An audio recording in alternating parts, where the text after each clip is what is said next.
यूनान और मिस्र सब मिट गए जहां से, अब तक अगर है बाकी नामो निशा हमारा।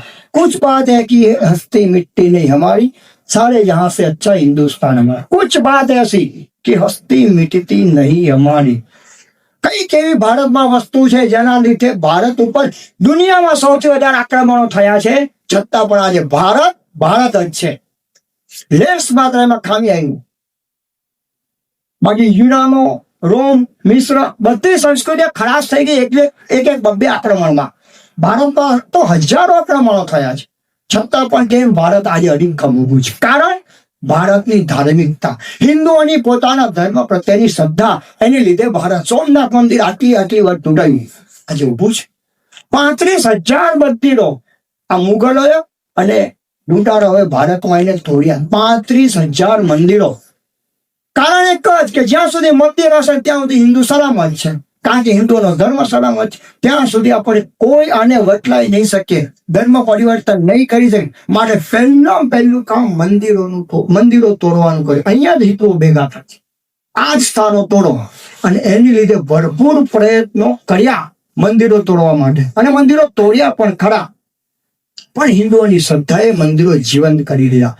તમે વિચાર તો કરો, 1528 અયોધ્યાનું મંદિર તૂટી ગયું।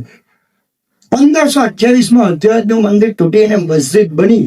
500 વર્ષ થઈ ગયા, હિન્દુઓએ શ્રદ્ધા ના ગુમાવી, સંઘર્ષ ના ગુમાવ્યો। અરે બલિદાન આપવા પડે તો આપીને પણ આવતીકાલે ભગવાન શ્રી રામચંદ્ર અયોધ્યાને વિરાજમાન કરી દીધું। 500 વર્ષોમાં પણ હિન્દુએ શ્રદ્ધા નથી ગુમાવી। જેટલી સરકારો આવી, કેટલાય કાવતરા થયા, અરે નહીં થાય કઈ એવું આભા એધાણી મળવા મળી, કશું જ નહીં કરી શકે। તો પણ ક્યાંક એક હિન્દુ પ્રગટ થાય, આંદોલન ચલાવે, એક હિન્દુ પ્રગટ થાય, કોર્ટમાં કેસ નાખે, અને એની લીધે ભવ્યથી ભવ્ય મંદિરના આપણે સૌ કાલે દર્શન પણ કરીશું। તો આ શું બતાવે છે કે આપણે કોઈ પણ ભોગે રક્ષણ કર્યું છે આપણા ધર્મનું, આપણા ધર્મ સ્થાનોનું, અને એટલા માટે ધર્મ આપણું રક્ષણ કરે છે। ભારતમાં 29 કરતા પણ વધારે રાજ્યો છે, કે કેટલી જ્ઞાતિઓ, જાતિઓ, ધર્મ છે, પણ આજે એક શબ્દ ઉપર 1 અબજ કરતા પણ વધારે હિન્દુઓ ભેગા થઈ ગયા છે, અને એ શબ્દ કહે છે જય જય શ્રી રામ। આ એક શબ્દ ઉપર આજે 1 અબજ કરતા પણ વધારે હિન્દુઓ ભેગા થઈ ગયા। તો બતાવે છે કે હિન્દુઓ ક્યારેય ભેગા થવા આગળ છે, પણ આજે ભગવાન શ્રી રામચંદ્ર એની જો અયોધ્યામાં મંદિરની રક્ષા થઈ, તો એક શબ્દએ આપણને મજબૂત બનાવી દીધા। બધામાં એક જુવાળ આવી ગયો, ભક્તિનો જુવાળ, ધર્મનો જુવાળ, અને એની લીધે આપણે સુરક્ષિત, કારણ કે તે ખાઈશું ને તો જ આપણે સુરક્ષિત। માળાના મણકા દોરો તૂટી જાય, મણકા બેર વિખે અને દોરો છે તો માળા સલામત। એમ ધર્મ આપણો દોરો છે, ધર્મ છે તો આપણે બધા સલામત છે। એટલે એકતા એ ધર્મ દ્વારા શીખવા મળશે।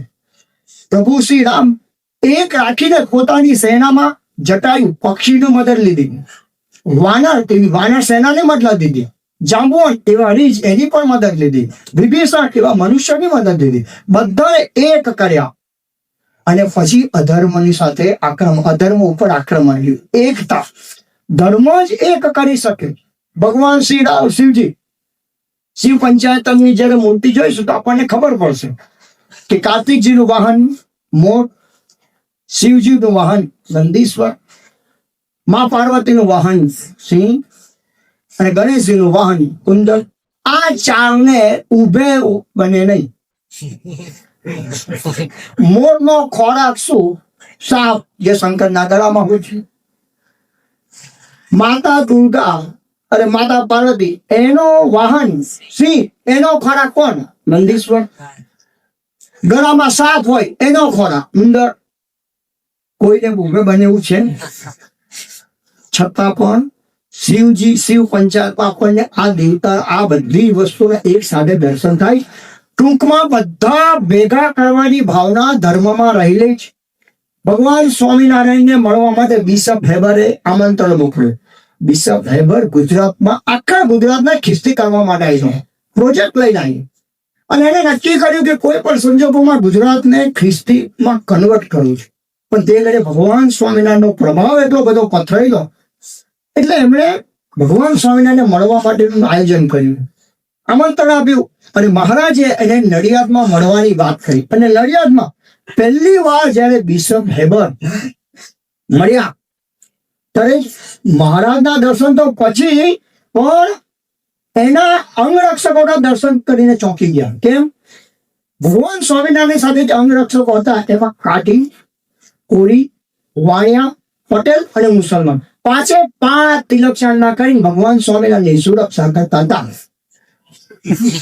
અને ધ નેરેટરી ઓફ જર્ની, આ પુસ્તકમાં બિશપ હેબર 107 નંબરના પેજ ઉપર લખે છે કે આ લોકોને જોઈને મને વિચારે કે ભગવાન સ્વામિનારાયણ આ બધાની હિંસક વૃત્તિને ટાળીને ભેગા રાખીને કામ કરી શકે છે.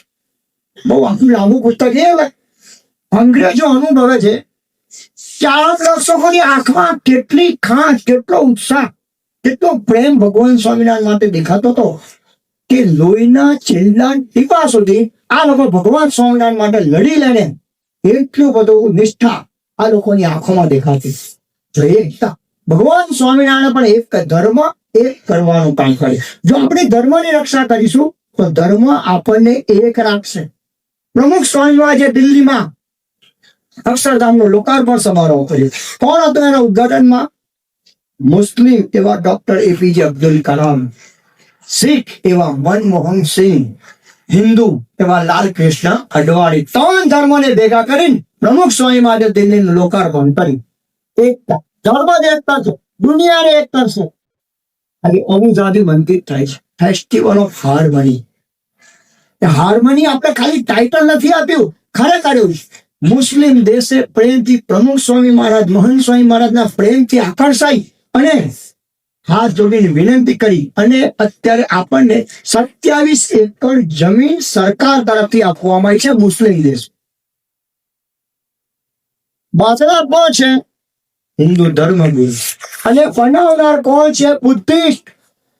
આરએસપી નામની મોટી કંપની છે, બહુ જ મોટી કંપની છે. બોમ્બેમાં છે, ઓબરે હોટેલ છે, અને દુબઈમાં પણ છે મોટી મોટી બિલ્ડિંગો બાંધનાર કંપની આ છે. એ કંપની તો આપણને પોસાય એવી પણ નથી, પણ એ કંપનીને કઈ ખબર પડી કે બીએપીએસ સંસ્થા આવું કઈ મોટું સ્થાન, કંપનીએ સામેથી આપણને કીધું, કારણ કે એનું બજેટ પણ આપણને પોસાયું નતું. કંપની આ બુદ્ધિસ્ટ સામેથી આવે, એનું નામ છે પેલું લાઈ યુન પો. એને અહીં આપણને સામેથી કીધું કે અમે તમારા પ્રોજેક્ટમાં રસ દાખવીએ છીએ. પછી મળ્યા, મહંત સ્વામી મહારાજના દર્શન કરાવ્યા. ગ્લોબલ મેનેજિંગ ડિરેક્ટર જે છે એમને અટલાદરામાં મહંત સ્વામી મહારાજ દર્શન કર્યા, વાર્તાલાપ થયો, ઘણો વાર્તાલાપ થયો. અને પછી જયારે બહાર નીકળતા હતા ત્યારે એ લાઈ શું બોલ્યા કે હું ભગવાન વિશે જાણતો નથી, પણ મને એટલી ખબર પડે છે કે આજે હું ભગવાનની સૌથી નજીક હતો. ના માણસને પણ મહંત સ્વામીનો ભાવ થયો ને કીધું તમે પણ એ બજેટમાં આપણે મંદિર કરવું છે. મુસ્લિમ, બુદ્ધિસ્ટ, હિન્દુ એક ધર્મ. આપણે અક્ષરધામ લાઈટ ગ્લો ગાર્ડન બનાવેલા, એમાં પાછળથી એક પંખીનો માળો બનાવેલો, યત્ર વિશ્વમ ભવત્યેક નીડમ. આખું વિશ્વ એક માળો છે પંખીનો. આ ભાવના સમગ્ર વિશ્વ એક કરવાની ભાવના ધર્મમાં છે. તો હિન્દુ ધર્મ કરે છે ને, તો ધર્મ એક કરશે. બીજું, ધર્મ આપણને ગૌરવાન્વિત કરશે. ધર્મ આપણને એક પણ કરશે, ગૌરવાન્વિત પણ કરશે. કારણ કે આ ધર્મ, આપણા હિન્દુ ધર્મમાં કે કેટલી બધી જે વિધિ વિધાનો છે એ કેટલા પ્રોપર છે. યજ્ઞ, ફ્રાન્સના એક એલી નામના સાયન્ટિસ્ટે સંશોધન કર્યું કે યજ્ઞમાં જે કાષ્ટ વપરાય છે એ કાષ્ટ અને અંદર જે બધી સામગ્રીઓ વપરાય છે એ યજ્ઞની ધૂમ્ર સેવથી ઝેરીમાં ઝેરી જે વાતાવરણના કીટાણુઓ છે ને એનો સફાયો થઈ જાય છે. તો જો યજ્ઞ આપણને કદાચ તમારા યજ્ઞ શું હતું, પણ સાયન્સે પૂરું કર્યું કે યજ્ઞની પદ્ધતિ વાતાવરણ શુદ્ધ કરવા માટે યજ્ઞ ઉત્તમ. હિન્દુઓની અગ્નિ સંસ્કારની પદ્ધતિ. કોરોના આવ્યો ત્યારે 2/4/2020 ન્યૂઝપેપરમાં ટાઇટલ આપેલું, હેન્ડશેક છોડો, નમસ્કાર કરો.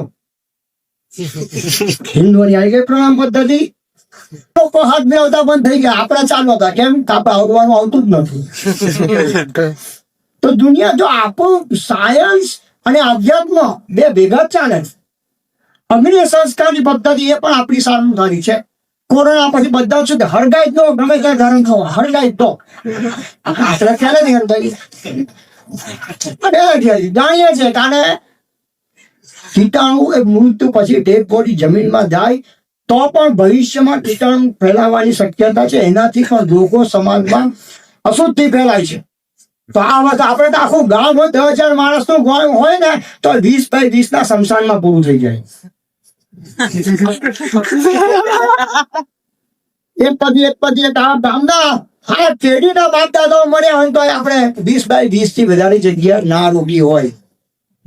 મળ્યા પછી કોઈને નડવાનું નહીં. હિન્દુ ધર્મની નીતિ છે. આ આપણો ધર્મ. કોઈ પણ વિધિ વિધાન કો આપણો હિન્દુ ધર્મ કોઈ પણ વિધિ વિધાન પ્રાર્થના આપણને કેટલું બહુમૂલ્ય કહેવામાં આવ્યું. અમેરિકાએ પ્રાર્થના કરી. હમણાં ચંદ્રયાન 3 પહોંચ્યું ચંદ્ર ઉપર.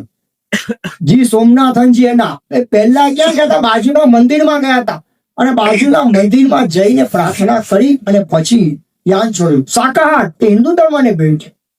શાકાહાર આજે કેટલો આજે પરદેશમાં પણ હવે લોકો શાકાહાર તરફ વળવા માંડ્યા છે. કેનેડાના લાના ગ્લોવાસ્કા કરીને એક રમતવીર છે, એને એક રેકોર્ડ બનાવ્યો છે. 4.25 કલાક પ્લેઇંગ પોઝિશનમાં રહેવાનું. પ્લેઇંગ પોઝિશન એટલે હાથ પુશઅપ આપણે જે કરીએ આના હાથના પંજા અને પગના પંજા એને ઉપર ઉભો રહેવાનું. 4.25 કલાક સુધી આ વ્યક્તિ ઉભા રહે. કારણ શું? તો હું શાકાહાર કરું છું. શાકાહારમાં કેટલી તાકાત છે એ હવે શું કરે છે. અને પછી તો ધીમે ધીમે ભારતના ખેલાડીઓ રોહિત શર્મા કો, વિરાટ કોહલી કો, સચિન તેંડુલકર બધા શાકાહાર તરફ વળવા માંડ્યા છે. ટૂંકમાં હિન્દુ ધર્મના વિધિ વિધાનો છે ને એટલા પરફેક્ટ છે. આપણા શાસ્ત્રો કેટલા પરફેક્ટ છે. આપણા શાસ્ત્રોમાં જે શ્રીમદ ભાગવતનો 12મો સ્કંદ એમાં કલિયુગના લક્ષણ લખ્યા. આજથી હજારો વર્ષ પહેલા આદે શું થવાનું છે ને એ ત્યાં લખેલું છે. દાંપત્ય અભિરુચિમ હેતમ આર્યવ આ શ્લોક લખ્યો છે કે લગ્નેતર સંબંધો લોકો પ્રેમથી રહેશે. લગ્નેતર સંબંધો કળિયુગમાં લગ્ન સિવાયના સ્ત્રી પુરુષના સંબંધોને પણ સ્વીકૃતિ આપવામાં આવશે અને પ્રેમથી રહેશે. લિવિંગ રિલેશનશિપ ભાગવતમાં લખેલી છે. ભાગવતમાં લખેલું છે. લોકો અત્યારે બધા કેવા છે? અત્યારે સુતુભ્યામ વ્યાધિ વિશ્ચેવ સંતપ્સ્યન્તે ચિંતયા. કળિયુગમાં સૌથી મોટો રોગ ડિપ્રેશનનો છે. આ ભાગવતમાં લખેલું છે. અત્યારે બધા સાયન્ટિસ્ટો ડોક્ટરો માને છે કે ડિપ્રેશન નાની વસ્તુમાં પણ યુવાનો એ બિચારા ડિપ્રેસ થઈ જાય છે. તો એ ભાગવતમાં લખેલું. તમને જાણીને નવાઈ લાગશે. કાશ્મીરમાં મને છો આવીને તૂટી પડશે ને આ ભાગવતમાં લખ્યું છે. કાશ્મીરના ઉલ્લેખ સાથે લખ્યું છે. તો શું બધું જ અત્યારે આપણને દેખાતું નથી? તો આપણા શાસ્ત્રો આટલા સોલિડ સજ્જન પ્રમાણવીર છે. હનુમાન ચાલીસામાં યુગ સ્વસ્થ જોદન પર બાલુ લીલ્યો તાહી મધુર અંજાનું. યુગ 12,000, સહસ્ત્ર એટલે 1,000, જોજન એટલે 8 માઇલ. 12,000 ગુણ્યા 1,000 ગુણ્યા 8 અને 8 માઇલ એટલે 1.6 કિલોમીટર. આ બધાનું ટોટલ કરીને ગુણ્યા 1.6 કરો તો 15,36,00,000 થાય છે. અંતર શેનું? સૂર્ય અને પૃથ્વીનું અંતર 15,36,00,000 આપણી હનુમાન ચાલીસા મેં આપેલું છે. નાસાએ કેટલા સંશોધનો પછી જાહેર કર્યું ભાઈ 15 કરોડ કિલોમીટર દૂર છે. તો અમે પહેલેથી કહીએ છીએ. તમે હું ધાર મારું, તમે કહી દેતો હું ધાર મારી. નાસાએ ભગવાન સ્વામિનારાયણ 1825 કીધેલું વનસ્પતિમાં જીવ છે. હવે ભગવાન સ્વામિનારાયણ કીધું વનસ્પતિમાં જીવ છે, ત્યારે વનસ્પતિમાં જીવ છે એ સાબિત કરનાર જગદીશ ચંદ્ર બોઝ જન્મ્યા પણ નહોતા. એના જન્મના 33 વર્ષ પહેલા ભગવાન સ્વામિનારાયણ કહી દીધું વનસ્પતિમાં જીવ છે. 1825 અને જગદીશ ચંદ્ર બોઝે એમનું જે પ્રયોગનું આખું મશીન બનાવ્યું અને 1896 જાહેર કર્યું કે વનસ્પતિમાં જીવ છે. અમને ખબર જ છે. ભગવાન સ્વામી વચનામૃત પણ કેટલા મધ્ય સાહિત્યમાં વચનામૃત તો કેટલા વર્ષો પહેલા લખાયું છે. ટૂંકમાં આપણા શાસ્ત્રો સંપૂર્ણ ઓથેન્ટિક, તો એને ગૌરવ હોય, આપણને આપણા ધર્મનો ગૌરવ હોવો જોઈએ, તો આપણે ધર્મની રક્ષા કરી શકીશું. ધર્મ આપણને પ્રેરિત કરે છે. આજે આપણે પ્રેરણા લેવા માટે મોટિવેશનલ સ્પીકર જાત જાતના યુટ્યુબમાં વિડીયો સારું છે. આનો ભદ્રા કૃતવયંતુ વિશ્વતા, બધી જગ્યાએ સારા વિચારો ગ્રહણ કરવા જોઈએ, સારું છે. પણ મોટા મોટા સ્પીકરો કહો કે જાત જાતના બીજી માધ્યમો, બુકો, શેના માટે? મોટિવેટ થવા માટે, પ્રોત્સાહિત થવા માટે. આપણે અને આ લોકો પાસેથી આપણે પ્રોત્સાહિત થઈ છે. હમણાં એક ભારતનો ખ્યાતનામ મોટિવેશનલ સ્પીકર, સમજદાર કે ઈશારા था, બહુ મોટો મોટિવેશનલ, એ કડાકાન તડાકાન ભડાકા કરતા હતા. લો સોસાયટી બૈરાન માર્યો,